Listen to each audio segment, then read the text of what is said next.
One, two, three. One, two, three. Testing. If you're in the chat, I see a couple people already in here. If you're in the chat, let me know if you can see me and hear me. First time trying one of these on YouTube, so a little bit of a work in progress. But go ahead and chat something if you can see me, if we're up and running, if the volume's okay, everything like that. Give me a little feedback here. Let's see. Daniel, I see, says, "What has happened to the so-called elite offense?" And Trevor thinks we're doomed. Trevor, by the way, man, I love the Mizzou profile picture on YouTube. I really must have converted you to the Tigers as I've got my KTGR shirt on tonight. So that's good. All right. I don't know if anybody's going to watch this. That's fine. It's more about me getting it off and running so I know what I'm doing with it. And so I see a few people chiming in the chat. If you can't hear me, I assume by now you would have told me, so I'm going to say that it's good to go and we can start talking a little baseball. Go ahead and post your questions, your comments, anything you've got. I'll get to it all in the chat. But I'm just going to kick it off right now by, first of all, saying if you're in here and you haven't subscribed to the YouTube channel, please do that. I'm going to mention it a couple times throughout because this is the first time I've used it. And so I would love to get you guys on board. I've been posting Cardinals videos on YouTube daily. I'm going to continue to do that throughout the season. But let's talk about the game. Enough about me. Cardinals lose 4-0 to the Brewers. And as a couple people have mentioned, yeah, the offense, what happened? What happened? Where did it go? Cardinals get shut out by the Brewers. I had wondered if maybe this was going to be that type of game offensively for the Cardinals. When I saw Brandon Woodruff to the first batter of the game, Brendan Donovan, I was like, oh, okay, Woodruff, yes, he's on tonight. And he was. But what have we talked about year over year when it comes to the St. Louis Cardinals? You can't always just give credit to the pitcher, right? You need to, against elite pitching, sometimes perform in an elite way as an offense. And the Cardinals certainly did not do that tonight, but they had their opportunities, and there were some really, really frustrating ones that the Cardinals let slip away here. Um, yeah, Tyler O'Neill is one that sticks out to me. Let me know in the chat what stuck out to you about this game. Seriously, if you're in here, I see a few people in the chat. Let me know what stuck out to you offensively, pitching wise. We'll talk about Jack Flaherty's start, which again, same as his first outing. If you look at the box score and like scrub out the walks part, looks pretty good. You'll take what he gave you, but is it sustainable for Jack Flaherty to continue living on the edge the way that he has over his first two games? I would say probably not. And I know that Cardinals fans would probably be even further entrenched in that camp. Jack goes 5 innings tonight, gives up a couple of runs. The fact that he's throwing so many balls and what I would argue at times are non-competitive pitches make it very difficult for him to get deeper than 5 innings in a game. It's why for the first two outings of the year, we've seen Jack Flaherty unable to do that. So I'm going to go right now to the chat because I see we've got some questions, some comments, and I appreciate you guys for hopping in. It doesn't really do a whole lot of good for me to sit here talking to myself, so I want to make sure I'm giving attention to the chat when you guys pop on there. So Daniel says the Brewers look like they have good pitching. Flaherty with 6 more walks. Yeah, so I had commented that when I saw Brandon Woodruff to Brendan Donovan tonight, I thought it might be a long night for the Cardinals offensively. At the end of the day, that sort of was the case as the Cardinals come up with just 5 hits and they get shut out. Man, I know a lot of Cardinals fans had hoped, and I think they had a little bit of belief that it would be this way, that when you get into the new season, I know a lot of people wanted to blame Jeff Albert for the inconsistencies of the offense in previous years. I don't know that it's that simple, but I think a lot of people hope that after what we saw in the first series of the year against Toronto, maybe this year would be different for the Cardinals, and you wouldn't have a number of those games where the bats just, you'd know in the first inning that it was going to be one of those nights. So many talented hitters in this lineup, and yet the inconsistency, the inability to score with regularity, and now it's becoming somewhat of a trend, right? 3 games, 3 total runs. The Cardinals scored 1, then 2, now 0 tonight, and you had an off day sandwiched in between there. So it's frustrating. And once again, I think you can look at a few moments in this game and say, oh boy, that was an opportunity that was missed. First of all, I think too many of those runners on base, ducks on the pond situation, the Cardinals are swinging at balls, man. They're swinging at pitches that are out of the strike zone. Contreras did it on that 3-0 pitch, and then fortunately the reliever threw him another ball, so he was able to take his base. But then Tyler O'Neill's at bat, I think that pitcher was ready to give him first base and walk in a run, and then he gets one on the hands that he swings at. It was ball four to my eyes and doesn't get it out of the infield, inning over. So that really sucked. But at the end of the day, you probably needed more opportunities than that if you were going to score the 4 runs to extend this game against Milwaukee tonight. 4-0 is the final score for the Cardinals. Yeah, not great. Not great when the offense has suddenly been inconsistent for you guys. Welcome into the stream. Let me know with your chat. I'm reading all the chat questions. We're just going to freewheel this. First time doing YouTube. Subscribe to the channel if you haven't done so. I thank you guys so much for being here. James says, how long before we maybe see Walker move to the number 2 spot to see if he sparks anything as a table setter? Great question, James. I was kind of surprised to see Walker in the 8-hole, honestly, tonight. I thought they'd at least maybe begin creeping him up little by little. And I love that he's in the lineup every day. Like, he's got that 7-game hitting streak now to begin his major league career. How cool is that? 20 years old and is showing up and not being overmatched or overwhelmed in any capacity right now, which is awesome. And so Cardinals fans are naturally like, okay, time to move him up in the order if the offense isn't clicking. I think that time will come. I think it's very clear, though, that Ollie Marmol likes having the lefty batting in front of Goldschmidt. Um, Alec Burleson has gotten a lot of opportunities there in that 2-hole. Lars Nootbaar would be that guy if he were healthy right now. And so I think there is an element of it to where Ollie likes breaking up the lineup that way. But it'll get to a point where beggars can't be choosers, right? If you end up going 1 run, 2 runs, no runs for 3 games in a row, it's been missed opportunities in each and every case. But tonight was a little different, right? Only 5 hits, and it felt like the Cardinals didn't have the 17 hard hit balls. They had 17 batted balls on Wednesday at 95 miles per hour or better off the bat. They were hitting the ball hard on Wednesday, didn't have a lot to show for it. Tonight, I don't really feel like it was as much the case, right? You kind of felt it. You felt the lulls the offense was going through. And we mentioned a couple of spots that they probably could have capitalized and weren't able to do so with runners on base. I'll need to check how many left on base they had tonight. It was 13. So it's a decent chunk, and you want to see that diminished if you can. But this one didn't feel like one they were going to do much in once the first inning went. Brandon Woodruff was on, but to only a certain extent am I comfortable saying, yes, we'll credit the pitcher. It can't always be an excuse for the Cardinals, right? Like, if they're going to be a team that's going to be the class of the NL Central and compete to be the class of the National League, it's got to look different than it did tonight. You're going to face aces throughout the season. You got to beat a number of them if it's going to get you where you want to go. When it comes to Walker, I don't know. I think it'll take a few more games of struggling and a losing streak.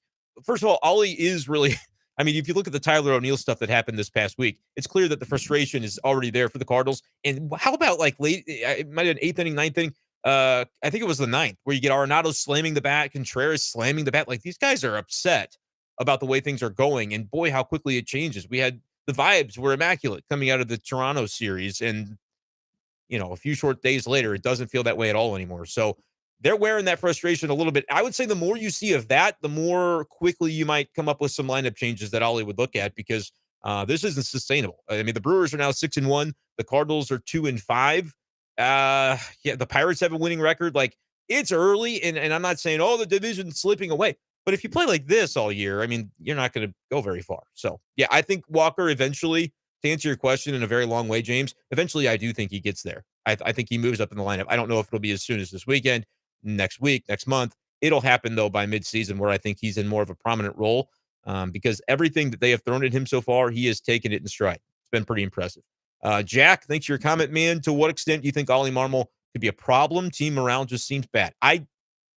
I've heard this sentiment from a lot of Cardinals fans, honestly, because the last week has been weird. It has been. The handling of the Tyler O'Neill thing was a little bit off, but he was back in the lineup today. I think that's over and done with, honestly. It was a weird couple of days, but I don't think it's something that's going to linger for this team. But the frustration that you see, I don't think it's Ollie Marmol related. I think it's we're not scoring runs related. I think it's frustration at the plate. Guys have expectations of themselves, and right now they're not coming through. I don't think Ollie Marmol is an issue for the Cardinals. I think, and fans don't always get a chance to see this, and this week of all weeks, it's going to sound a little crazy for me to say this, but I think Ollie Marmol is one of the more intelligent baseball men that many have come across in terms of within this organization. I was a big fan of Mike Schilt. Mike Matheny as a manager, maybe less so. And I didn't ever cover Tony La Russa as a manager. I was in, high school when he retired from the Cardinals. But I tell you what, man, Ollie Marmol, I've seen I've seen things behind the scenes where I just know that he's locked in and know that he is a very intelligent baseball man, and he's going to stick to his guns on certain things. When it's going badly, that's going to come across as stubbornness, I think, to Cardinals fans because they're going to say, "Look, you've got to make changes. Look at what's going on." When things are going well, though, I think you're riding the vibes at that point, and Cardinals fans are going to appreciate the fire and the just. I think that attention to which he pays to all of these details benefits the Cardinals. I think he's a really good manager. Right now, they're losing, so the manager gets blamed. There's not a person in the world who could sit in that manager's seat for the St. Louis Cardinals and not catch flack from the fan base when wins aren't coming across the plate. So I think I get it. I get where it comes from. I don't agree with it. I really do not believe that Ollie Marmol is a problem. People may not like hearing that in a week like the Cardinals have just had, but I gotta give it to you the way I see it. Um, and you've got to evaluate that, as you will. Ask questions of me, though. I'll try to answer them as honestly as I can when it comes to what the reasoning behind it. But the best way I can put it is that I see the work that he puts in and day out, and just the intelligence with which he talks about these baseball conversations that we don't always get to see publicly. I feel as though he is in a spot where he can guide the Cardinals through this. It's the first week of the season, to quote Tony La Russa. Um, I would lay off Ollie. I get it, though. I get it that it doesn't look good right now. As I see a fire Marmol from Andrew. Yeah, I mean, I get it. People are upset with Ollie, but I tell you what, guys, the comment from Andrew that says Ollie needs to go Matheny 2.0. I just couldn't disagree with that more. It's not to say that Matheny is not an intelligent baseball man, but for me, it is really night and day with what, like the level of awareness that Ollie has about what's going on and what he wants to do and how to approach it versus Matheny. I think it's night and day, man. So I just can't agree with that. But as Zach mentions, they are 2-5. They absolutely are 2-5. And that's not great. Greg Palermo mentions it. Gorman at 2. That is something that I think you could absolutely see against right-handed pitching at some point down the road, and maybe sooner rather than later. Like Ollie, I think wanted to give Burleson that shot, and they like Burleson as a contact hitter. Like Burleson, he looks big and not to be too much of a pun guy, but burly. I don't think he's going to be as much of a home run guy as you might think if you've checked out his stats in the minors. He's a good contact hitter. He puts the bat to the ball. And I think that's what Ollie likes about Burleson in the 2-hole. But at a certain point, I think Gorman will graduate to where he would make a lot more sense batting in that spot in the lineup against right-handed pitching in particular. So I kind of like that thought as well. Caleb misses Chris Carpenter. Yeah. What the Cardinals don't have right now is the starter that's pounding the zone and also not giving up hard contact. It's kind of been one or the other. And tonight, Jack Flaherty did not pound the zone. I said I was going to talk about him, so I'll take this as an opportunity to do that briefly before I get back to the comments section. And if you haven't commented yet, go ahead and do it. Subscribe to the channel, like this stream. It looks like we've got 4 likes on the stream. I appreciate that. I see them all. So keep it going, guys. Thank you. When it comes to Jack Flaherty, somebody mentioned this on Twitter, and I think in part it's a very good comparison. Right now, it feels sort of like Jack Flaherty is showing us a little bit of Carlos Martinez style of pitching, which is not to say that his delivery or mechanics are erratic, because that's what you got with Carlos a lot of times. But what that led to for Carlos was his pitches had excellent movement on them. However, he didn't know where they were going. He couldn't. It was like there was a magnetic force field around the strike zone sometimes watching Carlos Martinez, and his fastball would run arm side, think just off the corner of the plate, or it would tail in the other way if he was throwing inside on a left-handed batter. Oh my gosh, it would barely just miss the zone. It's like you've got to have magnetic force fields to be missing the zone by the 2 inches every time that he's missing. That's how I felt watching Carlos start a lot of times toward the end when he was not really in the prime of the way he was performing in those good years for the Cardinals. And he did have good years. Go back and look. The stats would tell you. But yeah, there were some frustrating years for Carlos. For Flaherty, it's not a mechanical thing, I don't think, but it sort of feels the same way where he's not, his fastball has good movement on it. He's not controlling the movement in a pinpoint way that's giving him the strike zone more often than not. And then sometimes, like the number of non-competitive breaking balls from Flaherty is a little bit frustrating at times. He is so talented. He has got great stuff, and his stuff really does look good. It's why for the first 2 starts, he has 10 total innings and 2 runs allowed, right? Like he's able to pitch around these walks. He had 6 more of them tonight, and that's not sustainable. But for a guy like Flaherty, you can sustain it easier than others can because his stuff is elite. He's just not commanding it really at all right now. And that can lead to frustration at times. To Jack's credit, in the first game at Busch, he did not get frustrated by the fact that he was unable to command his pitches the way he wanted to. He stuck with it and was able to grind out 5 scoreless innings, hitless innings for that matter at Busch. This one, he gave up a couple of runs, but again, was able to keep the Cardinals in it if the bats could come up with anything. So, for as much as I think it's right that Twitter was looking at Jack Flaherty's start tonight and exasperated at what they were seeing, at the same time, the signs are there that if he could just get the command a little bit better and throw fewer of those non-competitive pitches out of the strike zone. I mean, the breaking balls that are landing a foot below the plate, not the plate, but the strike zone, the batters aren't going to be fooled by that more often than not. And I've in the past I've thought that Jack Flaherty was doing a little too much nibbling. I don't even know if it's so much nibbling at this point. I mean, I think there might be some validity to that, but it's also just I don't know if he's finding the pinpoint command that he's comfortable with for the fastball, and that's sort of where everything begins. And then you find that you're able to throw the breaking pitches a little bit closer. Guys are more apt to chase it if you're commanding the zone on the pitches early in counts. So it's a little bit of a struggle right now, but as I said, his stuff is good enough that it's keeping him in games, and so that's been pretty impressive. Scrolling through here, Alex says, "Are the odds better than not that the Cardinals head to Denver 2-7 and 6 games back already on April 9th?" No, they'll win. They'll win one this weekend. What are they? 2-5 now. I think it's Montgomery and then Woodford. The Woodford one could be a little tough. It's going to be a good test for Woodford on Sunday.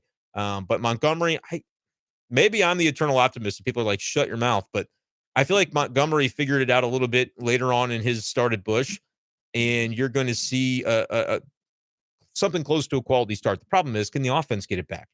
That the offense is going to have to put up runs if the Cardinals are going to win games.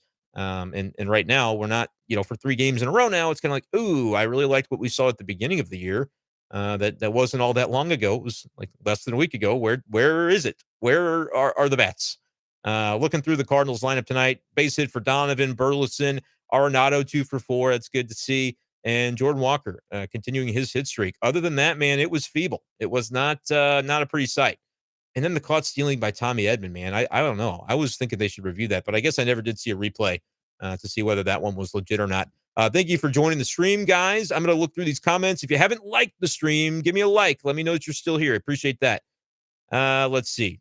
James, I'm happy that Brad brought to attention the team's failures when they had their opportunities to drive and run. Men in scoring position, base loaded, nothing to show for it.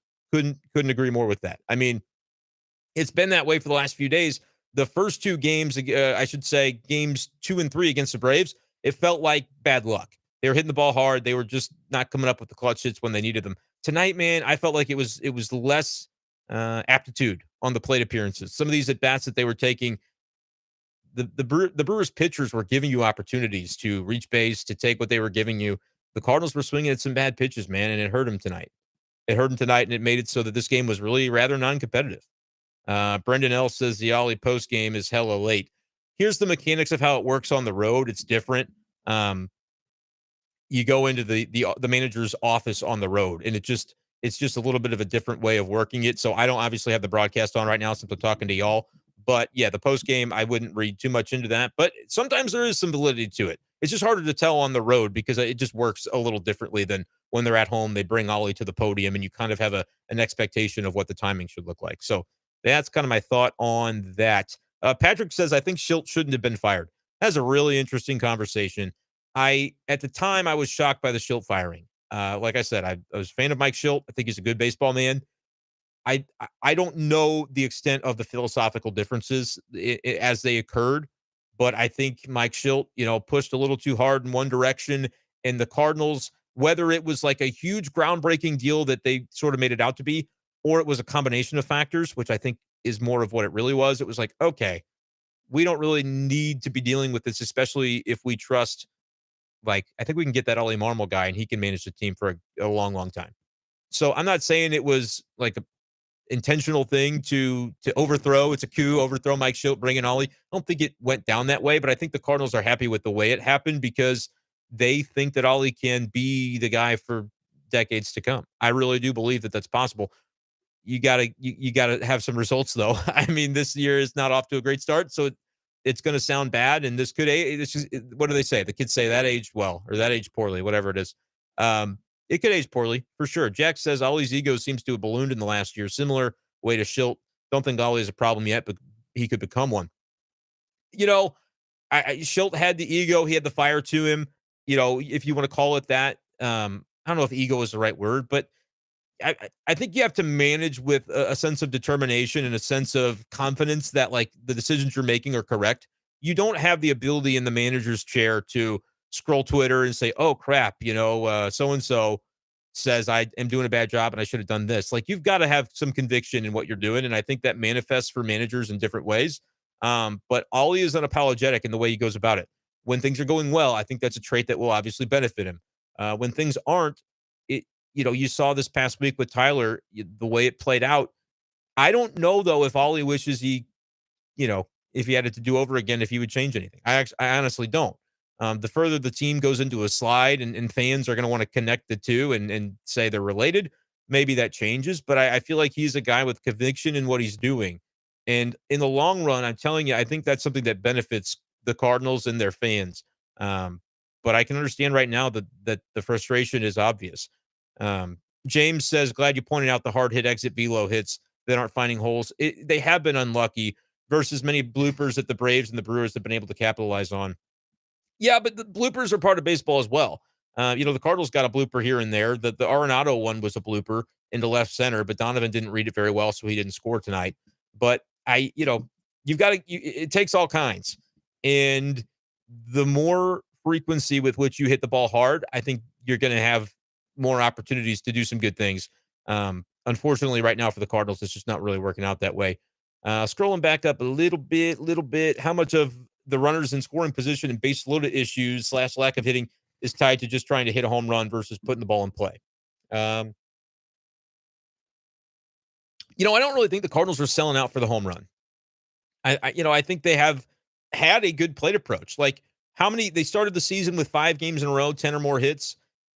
So I mean, if you're swinging for the fences every time, that's kind of a hard thing to do. I think hard contact is what they're selling out for. They want to hit the ball. They want to square it up. They want to hit it in the air because that's where damage comes from. And they should be hitting it in the air. Like if Wilson Contreras had hit the ball in the air with the base loaded and 1 out, what happens? They score at least 1 run.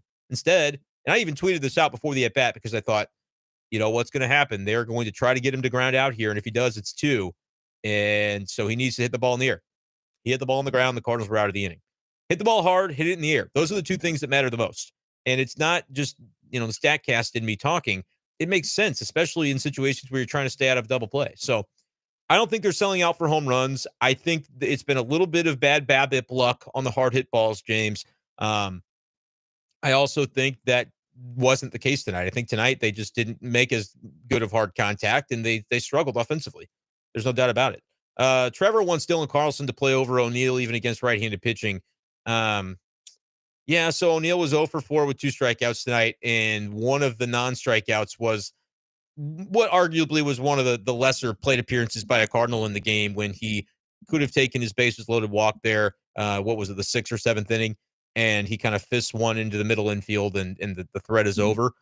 Yeah, I like that he was back in the lineup tonight, O'Neill, because if he's not, then everybody's they're speculating that it's because of he's still benched because of what happened last week or earlier this week. And that wasn't the case. And so all he needed to get him back in there to show that. But I do think there comes a point in time where Dylan Carlson is just the better option. He's the better option, in my opinion, defensively, which is not a knock on Tyler defensively. It's praise of Dylan Carlson and how good of a center fielder he is. You could play Tyler O'Neill in left field and Dylan in center field. That's the other thing of it. But Alec Burleson, is doing a fine job. He was on base twice tonight. He's hitting 316. Like for all the kind of knocking of Burleson that it seems like is going on, and the fact that everybody's asking, well, could Gorman move up? Could this guy move up? What about Jordan Walker batting in the 2-hole? Alec Burleson's hitting 316 and he reached base twice tonight. So he's gonna take his walks. He's gonna get on base. He's gonna put the ball in play. Those are good traits. Those are good qualities. So I think it's a little bit tricky. They're not looking to box out Burleson right now, which then would leave O'Neill, but they committed to him at the beginning of this season. And I don't know. Everything that I have asked of Ollie Marmol when it comes to Dylan Carlson, he's had good things to say. I asked him about it on Wednesday because how Ollie has really praised guys like Nolan Gorman, said, hey, man, he went into the offseason. He did exactly what we were wanting to see from him, and it has really manifested in spring. Same thing with Brendan Donovan. Similar praise has been given. I hadn't heard that kind of praise about Dylan Carlson. So I did ask Ollie about it Wednesday because I wanted to know really how they felt about Dylan, because it does seem like he's the odd man out. It does seem like he's getting sort of put on the back burner, and maybe not justifiably so. I know he struggled last year offensively, but he did a nice job against right-handed pitching in spring training, and he's done a very good job defensively and even offensively when they've given him chances this year. I think Trevor, I would like to see more Tyler O'Neill in the lineup, but it's a bit of a balancing act, because once they do it, it's kind of hard to go back to Tyler O'Neill as a regular. But it is kind of crazy the fact that you've got Lars Nootbaar injured and you're still seeing Dylan Carlson ride the bench most nights. It's a little bit wild, but it's the way that they have chosen to go with it. They can give us details about why, or they can basically not tell us the reasoning and be honest about it. But for right now, that's the way they're doing it. And I agree. I'm keeping an eye on when's Dylan maybe going to get more opportunities. What does he do with the chances that he gets? Thank you guys for watching. Like the stream, subscribe to the YouTube channel. Lots of stuff like this coming this season. All right. Ooh, Jeff Jones says that Naughton's got forearm tightness. Yeah, I bet. He's pitched, 4 times already this week? That's a bummer, though, because Packy has done a really nice job. And I haven't seen that tweet. I'm talking to you guys, but I'll pull up Twitter now so I can read the actual tweet if it lets me. It'd be nice if it would let me. Where's Jeff? Naughton is in with the docs right now. Forearm tightness for the moment. He felt it, called the trainer out. Yep, that sucks. It's a bummer, man, because they've leaned on Packy and he's done a really nice job. So that's not what you want to hear. Let's see. David, feels like the base running has been worse than it's been in several years. Thoughts on why? I guess I could say coincidence in terms of like having several bad base running plays in a row. When you stack them up, it feels like a trend. Katie asked the question of Ollie the other day if Ollie felt as though they needed more of an emphasis on base running, and he laughed and said, "No, I don't think that's the case." So, for Ollie's part, he doesn't think that it's a glaring issue that is compounding on itself. I would say this: the O'Neill play was bad, and if you haven't listened, I've talked for hours about this topic on B-Schaeff Daily, which is available if you listen on Apple Podcasts or Spotify. It's a daily Cardinals podcast. I do it literally every day. And then I'm now putting it on YouTube as well. So subscribe and follow on all those spots. But I've talked a lot about Tyler O'Neill and that play. I think it's one of those cases where whether he was giving the effort or not, he says he was. Ollie says he wasn't. It's clear to anybody that was watching that he wasn't running the way Tyler O'Neill normally runs. The speed wasn't there. It wasn't a tight turnaround third. Maybe didn't get the good secondary lead and the good jump that you're accustomed to seeing from him. And so bad base running play. I do not think he should have been sent by Pop Warner on that play. There is no justification for doing that when you're down 3 and his run is not the run that matters. So I wasn't fond of that. But then on Wednesday, you had the Goldschmidt play. And if you go back and watch, Matt Pauley put the overhead camera view up. And it shows something that the broadcast did not, which was Pop Warner's positioning on this play is nowhere to be found. It was a little bit bizarre. I know it was kind of a weird play in the Bermuda Triangle of left field. You had the left fielder, the shortstop, and the third baseman all converging on it. Ball falls in, but it's happening right as Goldschmidt needs to turn around third base. So he may have seen it drop in, but it wasn't a perfect view. And if he turns around that bag to maybe get himself a chance to go home, it'd be nice to have the third base coach standing halfway between home and third base to either wave him through or put up the stop sign as he's watching the play develop in left field. How quickly does the ball get picked up and gathered to throw back into the infield? Pop Warner was way down the left field line and never raised his arm, didn't put up a stop sign, didn't put up a go sign. So that play in particular, I think you do have to give some criticism to the third base coach. He kind of hung Goldie out to dry. Smarter baseball men than me may feel differently about it, but I'm just using my common sense of what I know about the game. And I don't think there's a defense of, well, Pop on that play, what he was supposed to do was stand there with his arms by his side and do nothing. I think he just kind of got caught watching with the rest of us. It can happen, but if we're talking about effort with Tyler O'Neill, that was a play that I did think deserved some public attention of, I don't really know what happened there from a base running standpoint.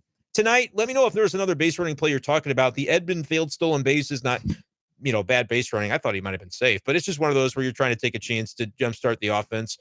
So if there was other base running that I'm not remembering right now, let me know. But it's a little weird. I don't think it's a trend. I think it's one of those where if it happens in June, you've had 2 months, 3 months of really good base running and then a bad week of it. It's happening at the beginning, so it's going to be more highly scrutinized. There's no doubt. Good question from Corey, just asking, where's my panic meter on a scale of 1 to 10? It's a great question. It's a it's a 5. It's a 4 or 5, um, which is maybe higher than it should be 1 week into the season. But I know that they should try to turn things around quickly to avoid getting into too big of a hole. You don't want to be 6 or 7 or 8 games down before the calendar turns to May. And I'm not saying that's going to happen, but there is a potential for that to happen if they aren't able to sort of find themselves soon. And the starting pitching in particular is where it's like, all right, we still haven't seen a quality start. And Ollie says, yeah, we don't really look at the quality start as a stat, but do you look at 6 innings and not giving up a lot of runs because they haven't been able to go deep enough to get you that? You've got guys like Packy Doughton throwing a bunch of games. What happens? He's hurt, right? And it's only April. It's April 7th. Like, if you have this type of performance from a starter every night where you're going 5 and a third, maybe getting 6, it's not sustainable for the bullpen, man. You're going to see guys get overworked. You're going to see guys become ineffective, and that's not what you want. So my panic meter is a 5. But remember, 4 days ago, I would have been like, what's a panic meter? This team's winning the World Series. Are you kidding me? They look great. So it's escalated quickly. There's no doubt about that. But I don't think you could get me above a 5, barring, getting swept and then looking ugly in Colorado. Like, there's always going to be time to turn it around. This offense has the ability to turn it around quickly as well. But right now they're not doing it. James, it's early in the season. I actually feel being overly aggressive on plays from third to home is not ideal right now. Too much risk of injury so early in the season. For me, it wasn't the risk of injury factor. It was the fact that it's a bad strategic play. It's a bad baseball play. If you're down 4-1 and there's 2 outs in the inning, it's not the ninth, so it's not the last part of the game, but it's getting there. It's your last real rally opportunity unless you're able to spark another one completely, from scratch. And you've got Tommy Edman. I'm talking about Wednesday or Tuesday now with the O'Neill play. We got Tommy Edman. He's going to bat from the right side against the lefty. Check out his baseball reference from last year in those situations. It's pretty freaking good. He killed lefties last year. Absolutely killed lefties. And so that was the situation the Cardinals needed to have. It's a bad baseball play to make sure that they get taken out of that situation by testing Ronald Acuna in right. Doesn't make any sense. So I didn't like it. Redbirds last season got lit up by good pitching. Seems that you'd be relying upon Wilson to shake it up. Gorman and Jordan too. Hopefully it's enough. You love this team, as you should love this team. Jordan is going to be a huge help to this team from a consistency standpoint, because I don't know how many hitless streaks he'll go through. Like, how many 3 or 4 games in a row streaks will Jordan Walker go without a single hit? Maybe not many. I think if you look last year in the minors, it's like it didn't happen. He just doesn't do it. He's going to maybe have a bad day, 2 days, 3 days, but he's going to come around quicker than most. He's that good, man. He's different. He's different, and he's only going to get better. He's 20 years old, so he's going to continue to improve. Wilson Contreras, they need more out of him offensively. They do. As the season goes along, they really do. Gorman, I've been really, really impressed with him. Cardinal fan 127, does it look to you like Arenado isn't seeing the ball well right now? He's in full on swing mode at anything relatively close. Yeah, and pitchers pick up on that too, right? Like, if they sense you're in a spot like that, they're going to try to feed you off the plate a little bit. And I agree. Arenado's not seeing the ball well right now. The frustration came out. You saw it. And he was 2 for 4 tonight is the crazy part. My thing is with Arenado, these don't last. It's impossible for it to last, so I wouldn't worry. He's got a track record of a decade plus, whatever it's been, of just incredible baseball playing. I wouldn't worry about it. But you're right. I mean, yeah, it doesn't look good to him right now. And I actually said that on the big show yesterday. If you like more Cardinals talk, Mizzou talk, Kansas City Chiefs talk, KTGR, the big show, KTGR.com. It's weekdays 4 to 6. Check us out. Greg Robinson, I'm going to keep it positive. How about the play by BFD? Did you guys see that play by Donovan? That was unbelievable. That might be, we're going to play a full season of baseball. That's going to be one of the top 5 plays a Cardinal makes all year defensively.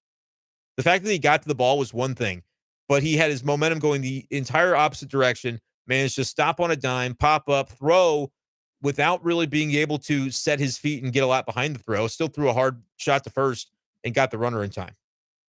That was a ridiculous play. Trevor says it was Nolan-esque at second. Yeah, Donovan could win a Gold Glove again, and he could win it at second. They don't move him around. I think it's one of his best positions. He might be even a little better at third, but they have a decent guy at third. So Andrew says Arenado sacrificed millions of dollars to stay on this team. Yeah, he did. I don't think he knew it at the time. Like, I don't think he knew that Xander Bogaerts was getting 189 million or whatever it was. I don't think he knew that like that free agency was going to pop off quite to the extent that it did. But also, I don't think it was a decision for him that was like. I know he pondered it as well anybody would in that situation when you have the earning potential that he does. But I think it was a case of he just wanted to make sure things were on the right track. This is where he always wanted to be, though. So I don't think it was really a thought for him. And I don't even know if you'd say that he regrets it because he's in the spot that he wanted to be. That now they just have to win some ball games and make it feel a little better than it does right now.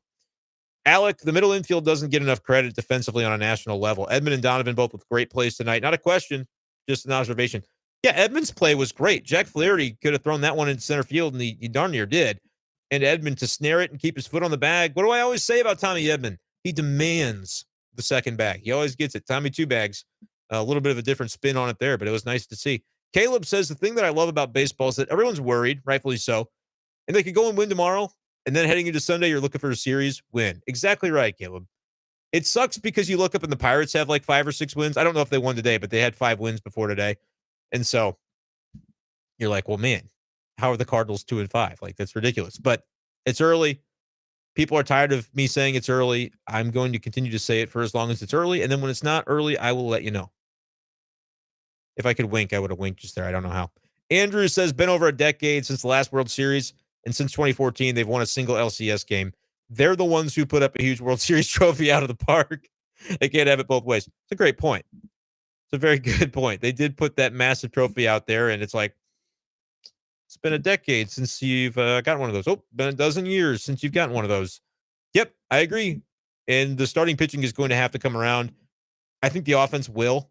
Like over the course of a long season, I think the offense will be fine. The pitching, I'm not convinced will be. Although I'll say this. Matthew Liberatore is going to be in St. Louis at some point, and when he's here, I bet he's here to stay this time. He looks really good. 10 innings, no runs, 14 strikeouts in Memphis. I don't know how many more starts Jake Woodford has before that flip-flop is made. I think it should be at least 3 total. I don't know if it would be totally fair to pull him from the rotation if he has a bad start in Milwaukee, because sometimes that can be a tough ballpark to pitch in, and it's a pretty good lineup. I don't know who he would line up again to face the third time through, but that might be where I start to scrutinize a little bit more. Granted, if he gives up like 9 runs in Milwaukee, then maybe we have a different conversation. My point is Liberatore is knocking on the door, I think, faster than maybe people expected. There was a question I think Trevor asked it, and Alec is answering it, so I appreciate that. For Newt, when's he going to come back off the IL? It was retroactive to the 31st, which means the 9th or so it's like the 9th or 10th is when he's eligible to come off of the IL. And I assume it will be pretty quickly at that point. He didn't know when we spoke to him in St. Louis if he was going to need a rehab, and Ollie made it seem like they probably wouldn't. So I think it's a case of they were 4 or 5 days into it already, and they said, maybe let's just give him the extra 5 or 6 days now. We're going to put him on the IL, backdate it, and get Yepes up here. And I think that made sense. There's no reason to like push him and then have him re-aggravate it, and then suddenly, he's out for longer. So yeah, I think what I don't know, and maybe somebody who's in Milwaukee has tweeted this out, one of the reporters. I don't know if he traveled to Milwaukee. If he did, obviously he'll be probably coming back pretty soon.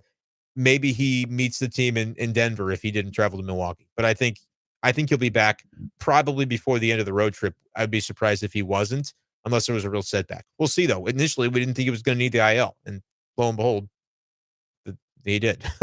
Andrew says, we have 6 starting pitchers. Quote from John Mozeliak. Come on. The franchise is a joke. How many winning seasons have they had in a row? Come on. You think they're going to have a losing season because they're 2-5? If that's how you feel, I respect it. I don't think that's going to happen, though. I don't know. Call me a homer. I don't think they're going to have a losing year. Let's see. Though traditionally a slow starter, this is from James. He was hoping that Goldie performing in the WBC would help jumpstart him in the season, but he's off at the plate. Yeah, he had a strikeout tonight that I was thinking, man, when Goldie's seen it, that doesn't happen.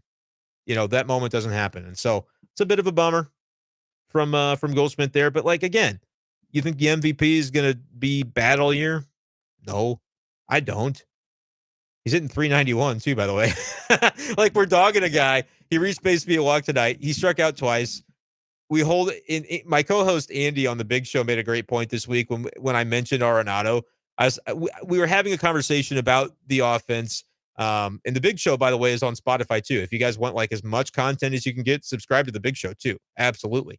We were talking about the offense and like whether how we felt about it. And I went up and down the lineup and I said, there's really nobody that I can say, oh man, he's struggling. Like Edman hadn't hit for any power yet, but he was still hitting like 260 when we had the conversation. Arenado was the one guy where I was like, I'm going to preface this by saying I'm not worried about him, but if I was going to pick one guy to say he doesn't look right now, it's Nolan. And that's laughable because he's going to end up with some of the best numbers on the team. It's just, it's a given. He has had that level of consistency, that kind of track record in his career. Chase said, yeah, the 3-0 at bat looked like he definitely didn't see the ball well. It happens. It happens. Yeah. How often do you see Trevor Goldie up 3-0 in the count and striking out? Almost never, right? He is an on-base machine. And if you put him in a 3-0 spot, he's going to outthink you. He's going to find a way on base. And to strike out tells you he's going through it a little bit. But you know what? How many times have we seen that from not only Goldschmidt, but like everybody in baseball? There are times where you just don't see it well. It's a 162 game season. It feels a little worse when a lot of your stars are having those same moments at the beginning of a year. But at the same time, Goldie's numbers are still like electric. He had a really hot start. He's hitting 391. That's what MLB tells me. I can click on it and find out the OPS if you let me have a drink of water.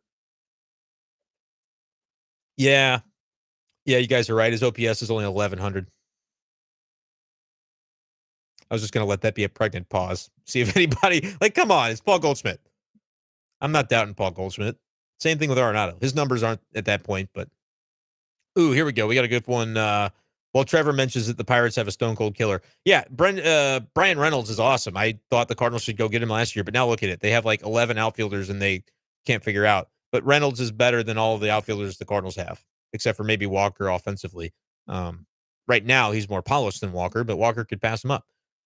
But yeah, they couldn't figure out a way to get him, and I'm not surprised because he's really good, and he's in the division. So why would the Pirates trade him to St. Louis? But Chase asks a question. It's inevitable that we need to trade for a starting pitcher. Is Wynn now an untouchable when it comes to trades? Would hate to move pitching prospects as well and end up with another Sandy/Gallen situation. Yeah, how bad was that Ozuna trade? We didn't know it at the time, but man, it ended up really rough. Sandy had like an hour 58 shutout the other day, taking full advantage of that pitch clock. He is really good. And Zach Gallen's really good as well. Nasty stuff. But at the time, like really the part about the Ozuna trade that should bother you the most is that they had identified Flaherty and Dakota Hudson as more untouchable than Sandy and Gallen at the time. And I throw Flaherty into that conversation, not because I think he's the same as Hudson, who is, washed out of the rotation and he's trying to make it back out of Memphis.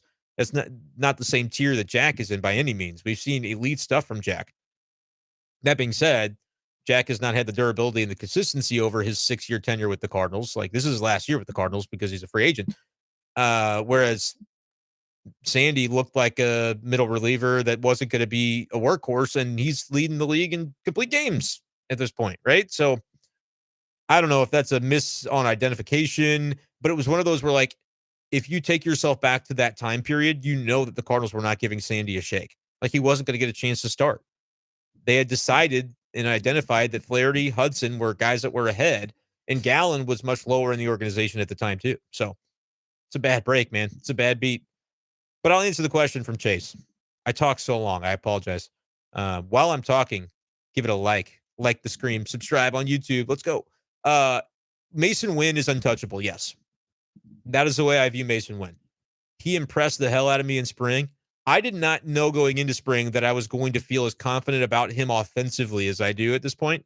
But I think he's going to end up being the complete package and will grow into having some power. Dude is confident too. Like that can help a guy when you're the shortstop, when you're the captain of the infield. That's kind of the position that he plays. He is major league ready defensively. I don't know if he's quite major league ready offensively, but like he is. It's just I don't know if he's going to be a middle of the order bat, a top of the order bat at this point. I think he's going to be, if you brought him up right now, I think he'd hold his own. He'd have special moments. I liken it to, remember last year, O'Neal Cruz with the Pirates would do like something every other day that was just like, wow, your jaw would drop. But then you look at his numbers like, oh, he's hitting 200. Oh, he's not hitting for power.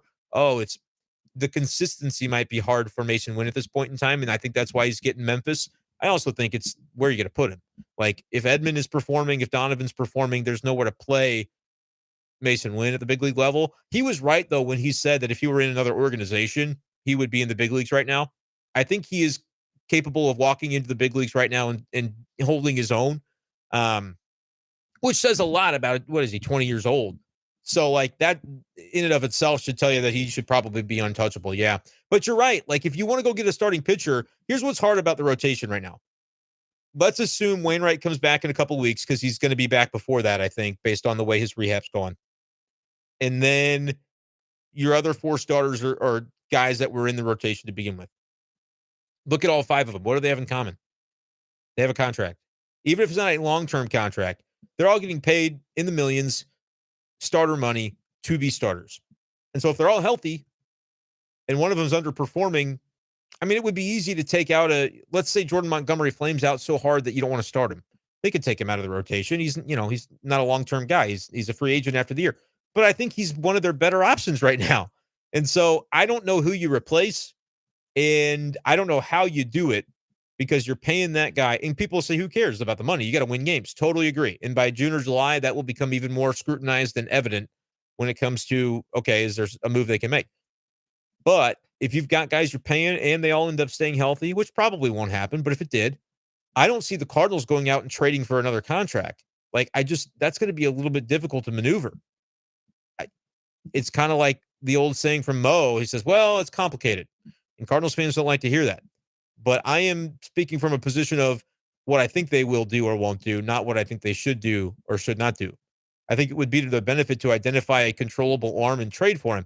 But the problem is, will you as a Cardinals fan be okay with it if they trade Gordon Graceffo, if they trade Michael McGreevy, if they trade Liberatore for a guy that is considered a more polished starter now, and then lo and behold, he's not. And then the guy they traded ends up being really good. That would be a tough pill to swallow if you're a Cardinals fan. And they saw it happen with Sandy and Gallen in the same Ozuna deal. So I'm just saying I think that definitely that trade and the way it is played out, plus the Arozarena deal, which could still work out for the Cardinals. Matthew Liberatore, you never know. But I think those deals, they've looked at and gone, all right, at the time, we had our evaluations and it is what it is. But man, we don't want to do that again. And so I do think it's made the Cardinals a little bit gun shy on big time trades, moving on from players that they really do think, highly of. And then sometimes those guys lose their luster and then you can't trade them anymore for their peak value. And that's something the Cardinals have suffered from too.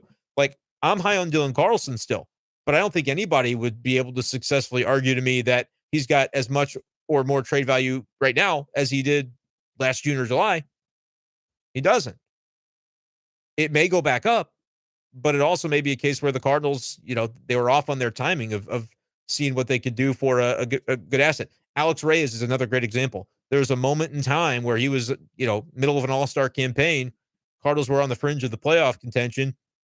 They could have gotten a boatload for him in that 2021 race. Granted, he was their closer and they wanted to make the playoffs. They made the playoffs. They lost the wild card game to the Dodgers.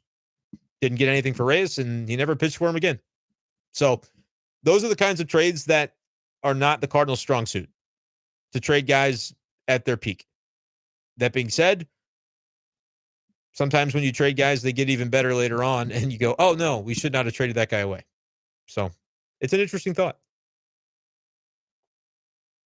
Coming up on 50 minutes here on the stream. Appreciate you guys. Zach says that Matz doesn't make that much. I don't agree with that. He's got the most substantial contract of the group. Well, not now. Michaelis does now. $16 million a year for the next couple of years and a big signing bonus that he got this year. But Matz, I mean, he's got 2 more years on the deal at $11 million. That's not reliever money, my friend. Like, they signed him to be a starter, and they're going to need him to be. They're going to need him to be good. So I hear what you're saying, but like, I don't think, like, Steven Matz, if he's got a 6 ERA in June, yeah, maybe they replace him then and say, it sucks, but we're just going to have to eat the $11 million for the next 2 years and put him in the bullpen or do something with him, because right now we need somebody else. But I don't know if it'll devolve into that for Matz, and I definitely know you can't make that determination after 1 week. Let's see. Trevor says Woodford is that first man to be moved to the bullpen right now. He is. He could pitch better, and then you won't want to move him. But after one start and after, having the knowledge that Wainwright's on the way back soon, yeah, he is. So, Trevor, with how well Druver and Thompson have done, should they consider an opener strategy? They could, but then what happens when you throw an inning or two with those guys, and then the other guy throws four, and you're in the seventh inning, and you don't have those guys to fall back on? That might be an interesting question. Um, Alex says Gould's article today said Newt did travel. So Derek reporting for the Post-Dispatch that Newt is in Milwaukee. That tells me he'll be activated about as soon as he's allowed to be, if not maybe one day after. So we'll see about that one. Chase has faith in Jordan. You should. He's great. Ryan Shipley, let's not forget, make room for DeYoung soon. Yeah, and as much as it's not fair, I think Taylor Motter is the guy that, might end up getting shipped out. He's the last guy on the bench. He's filling the exact same role as DeYoung fills. So he might go to Memphis for that. There was some dispute over whether Motter had options remaining. And according to like the Fangraphs resource, he does have one left. So I think he'd go to Memphis at that point. But yeah, if and when DeYoung gets back healthy, he'll be in the Motter role, which, by the way, don't freak out, Cardinals fans. If you're like, oh, DeYoung, I'm frustrated with DeYoung. How much has Taylor Motter played this week? Hardly at all. That's the amount that DeYoung's going to play. It's the same exact role. I'm telling you. It's not like they're going to bring him back in and he's going to be the starter if he's not performing. If he earns more opportunity, it'll be a different story. But he's going to have to be a kind of the utility guy. He's going to be the Edmundo Sosa of last year, except for probably playing even less because Donovan has now taken over second baseman full time, and Gorman is going to chip in there when Donovan doesn't. So there you go. Ryan says that Jay Flair seems disinterested for years and still seems that way. I don't think that's true. I'll defend the player on that. Disinterested may not be the right word. I think he's been off his game, whether it's a result of just, I mean, guys, you'd get beaten down too if you had the injuries that he's dealt with and the frustration that comes along with that. So I think he's been a little bit out of his element the last few years. I don't see that from him. I like in seeing him pitch, even with the walks and everything happening, I haven't seen disinterested. I've seen his ability to sort of work through some of that struggle and not get frustrated by it. Like, haven't there been times on the field in the past when he looks emotionally kind of wrecked out there? Like it's getting to him, the struggles. I didn't see that from him at Busch, and I didn't really see it from him tonight. And he in his first post game, I don't know what it sounded like tonight if they interviewed him on the TV show. But in his first post game interviews, I thought he was actually pretty handled it. Like you could tell he had things together and felt like he was moving in a good direction. And I didn't get that sense where he was, he's going to get upset if he asked the wrong question or whatever. Like I think he's locked in. I really do. And the fact that we can have all the negative things to say about his start to the season and then can look up and go, oh, his ERA is like 2 or 1.8, whatever it is. It's notable. All right. Like if he turns it on, suddenly his start's going to look incredible. Like if he goes 7 shutout the next time with 3 walks, you're going to go, oh, Jack Flaherty's ERA is 1.0 and he's, doing fantastic. He's not that far off, but what does he have to fix? He's got to get better command. He's got to just throw more strikes. You have to throw more strikes if you're Jack Flaherty and you want to be the ace that you want to be to get your next contract, and that you know that the Cardinals want you to be as well. He's just got to throw more strikes. He's got it in him, but it's a little bit of a slow burn to get there.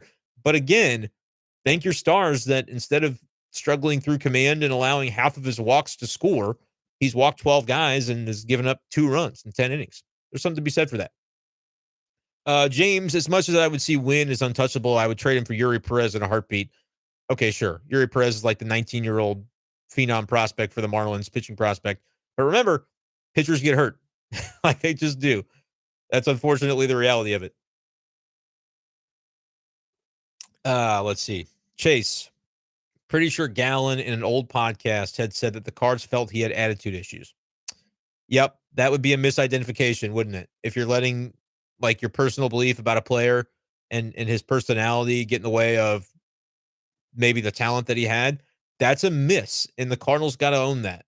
They misidentified the player. I haven't heard that podcast, so I can't speak to it. But if that's the way they felt, like, yeah, their evaluation on him was off, and they let maybe some thoughts on his personality and his demeanor get in the way of the evaluation of his talent. That's possible that they did that.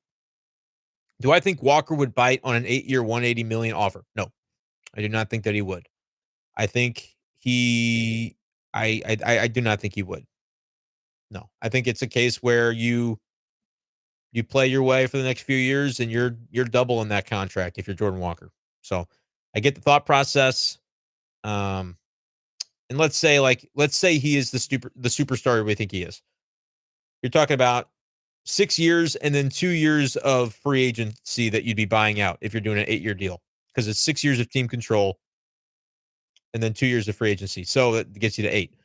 Let's say the 2 free agent years would be worth 35 million, which 6 or 8 years from now, inflation is probably more than that. But let's just say 35. That's 70 of it. 110 for the first 6 years, and we know that the first 3 years are basically zero. You can call that 3 million total, and that's still more than you'll actually get because it's going to be below the major league minimum, or not not below the minimum. Gosh, that'd be a labor issue. It's going to be like 750,000, 800,000, 850. It's going to be low numbers pre-arb. So then I might have to reevaluate my answer because we're talking about 3 years of 100 and do I think he would bite on it? I have no idea. But doing the math on it is actually a little closer. But do I think the Cardinals would offer 8 and 180? I don't think they would. 8 and 160? They might offer that. You got to remember the first 3 years are complete nothing. And so now that I'm doing the math on that, like assume he's a superstar. First year of ARB, 10 million would be a monster number. Second year, 15, third year, 20. 10 plus 15 plus 20 is, what is that? 10 plus 15 plus 45. Put it to 50 million if you count the first 3 years. And then 35 plus 35. That's 120 total. Yeah, 8 and 180 he probably would take, I guess. Like, I just don't think that's probably the number. Like, what are the offers that guys like the Braves? What did those guys end up getting offered? Right? Because they signed a lot of those guys. Michael Harris signed an 8-year, $72 million with the Braves. Yeah, 8 and 180 Walker would take in a heartbeat. The Cardinals would never, ever, ever offer it. That's a big number. Just because of the way the salaries are structured in the game, that's not wouldn't be necessary um, at all. But I like the way you think. Locking him up long term would be great. I think you'd need it to be like a 10 or a 12-year deal for it to be worth it to the Cardinals. And yes, you'd have to be counting on the free agent dollars being each year you buy out a free agency. That's the real slice that you have to pony up for. But it's a good question. It's a fun question to think about. But I don't think Jordan Walker needs that. You know, I just don't think it's something that he's angling to do. He's going to take it as it comes, and I don't think he's in any rush. Alec, I've always wondered, how do all the Cardinals beat writers get along? Are you guys friends? Is it just an amiable press chat room chat, or do you guys hang out outside of semi-working together? I think everybody gets along pretty well. The press box is a fun place. Like all the baseball writers, all the media folks, like you have good jokes going around. Writers are by and large pretty clever, and so there are some good zingers and one-liners that get said. Um, there have been some times where writers have gone to dinner and stuff. That kind of stuff happens in spring training. Happens more on road trips, which I don't really get to be a part of as much, especially now with I've got a 7-month-old baby, and that's great. But I'm not going to do a ton of travel this year to road games probably because of that. But yeah, it does happen. It's more of a road trip thing, though. Honestly, if you talk about everybody getting together outside of the working hours, it happens on the road because it's kind of got to go to dinner, got to go do stuff. So that's what it is. That's a good question. That's a fun question. I like that. If Packy goes IL, do they bring up Libby or someone else to fill the role? Especially since, like you said, Libby probably will and should stay here once he gets up. No, because I think Libby they needed as their starter depth. Like Dakota might have started the year as the number 6 starter. Woodford sort of is that right now, and they're using him already because of the Waino injury. But I think that Libby may pass Woodford in the pecking order at some point to where he's going to be the next guy up when they need somebody. So I wouldn't go Libby. I would keep him stretched out because Libby needs to be in your 2024 rotation, by the way. Like it's too early to be like thinking about that too hard, but like you've got Palante already a starter capable pitcher that's in a bullpen role. He's not going to throw enough innings in the bullpen this year to be able to start next year and pitch 150, 160, 170 innings. They need to be thinking about that a little bit. And Libby has looked really good in his role. So it wouldn't be Libby for me. It would be I don't know. One of the other lefties. I don't know if they have a 40-man spot, so that could be tough. Trevor says that Imundo homered today. That's funny. It's not funny. It's good for him. But he was not much of a hitter with the Cardinals. So, but I root for him. He's a fun guy to watch. He's kind of an energetic kind of player. Caleb wants to see more doubles out of the offense. Too many innings. You're looking for that third single. Yeah, that's kind of true, isn't it? For all the hard hit balls, the base running has been a little dicey. I guess earlier I mentioned base running and people are kind of criticizing. Yeah, Donovan not reading the ball on Arenado was another base running faux pas today. I don't know, man. It's strange. I think you get it in your head a little bit too. Like it's been going on. Everybody knows it's a thing, and now you're overthinking it, screwing up more because you're thinking about it too hard. I don't know if that's happening to each individual, but yeah, it's been a little bit of a rough go for base running. Trevor did mention Druver and Thompson. And I said no, they probably won't do the opener, but I did want to just give more credit to Verhagen because he's really been awesome. I don't know if there's a way to put him as a starter. They kind of need him in the bullpen role that he's in, but he wanted to be a starter when they signed him last year. So I guess if they thought they could stretch him out, they could do that. Ryan, how much will the FO front office tease an Otani trader signing? They won't tease it at all. It doesn't benefit them to talk about that. They don't historically talk about players that are on other teams anyway. So no, they won't tease it. We'll probably talk about it. But Alec says he's hopping off. Appreciate the time. B-Schaeff. Happy Easter. Yeah, guys, it's been about an hour. It's been awesome talking with you. We got a fun couple dozen people in here. Do me a favor. 16 of you are still in this chat. Please subscribe to the channel before you go, because then you'll always know when we go live. I'm going to be doing this kind of thing more often. I'll be doing podcasts that aren't live. It's a lot of fun. It's worth it when you guys are in here asking me questions. It's been awesome. Should we talk about the other Jordan's outing tonight? Craig said, no, we should end the stream. Yeah, man, Hicks has struggled. He's struggled. I don't know what to make of it. He's throwing 100, but you know what? Nowadays, big leaguers, they can hit 100. And if you don't locate it well, they can lay off of 100. Gave up a run, 2 hits and a walk. Gave up the bomb. Yeah, it's been a struggle, man. I don't know what to make of Hicks because it doesn't make any sense. His stuff is too good to be struggling like he is. I'm not panicking, but if there was a guy in the bullpen that I'd say, yeah, I mean, you're starting to talk about it getting a little bit warm in terms of the worry meter. It's going up a little bit. We'll see. Cabby, 3 innings pitched, 0 ERA, 9.9 whip. How long before he gets called up? I think that's the answer, James. I didn't know that. I should be paying more attention to Memphis than I have been, but I got a little bit going on. Cabby would be the guy that comes up for Packy. It's a no-brainer because he is on the 40-man, right? I think. He wouldn't have still been in the roster if he wasn't. Alex says they don't have a 40-man spot open. I didn't think they did. So, yeah, Cabby would be the guy that gets called up for Packy if he needs the IL. That'll be the answer to that. Making sure I didn't miss anything else. If you asked a question in chat that I didn't answer, at B-Schaefer12 on Twitter, just spell my name right if you want to be able to DM me. I answer every DM that I see. I really do. Sometimes it might get hidden in the other chat, especially Elon Musk is hiding stuff from me these days. But DM me on Twitter if there's ever anything that I don't get to. But otherwise, I want to be accessible to y'all because you ask great questions. Even after a loss like tonight, you guys are so into it. So I love being able to hop on here with you. We're going to close things down here. But please do subscribe to B-Schaeff. It's youtube.com/ and then it's my Twitter handle at B-Schaefer12.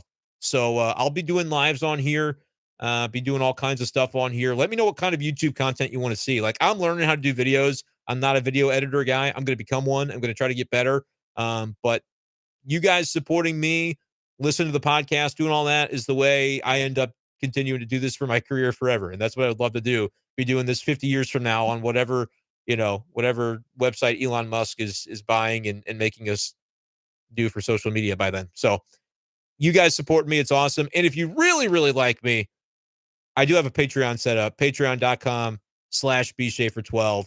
I haven't put a ton of content on there recently, but it's sort of one of those deals where if you want to support me, it's like $5 a month, like whatever the cheapest thing on there is. You're helping me out that way. But I'll start like actually putting stuff on Patreon to make it worth your while. But mostly, let's do the free stuff on YouTube because that doesn't cost anything. Thank you guys so much for joining me. We'll talk to you next time on what I guess I'm calling B-Schaeff Daily Live. But hit me up on Twitter if I didn't answer your questions, and we'll roll it back. Thank you, guys. We'll do another one of these again soon. Peace.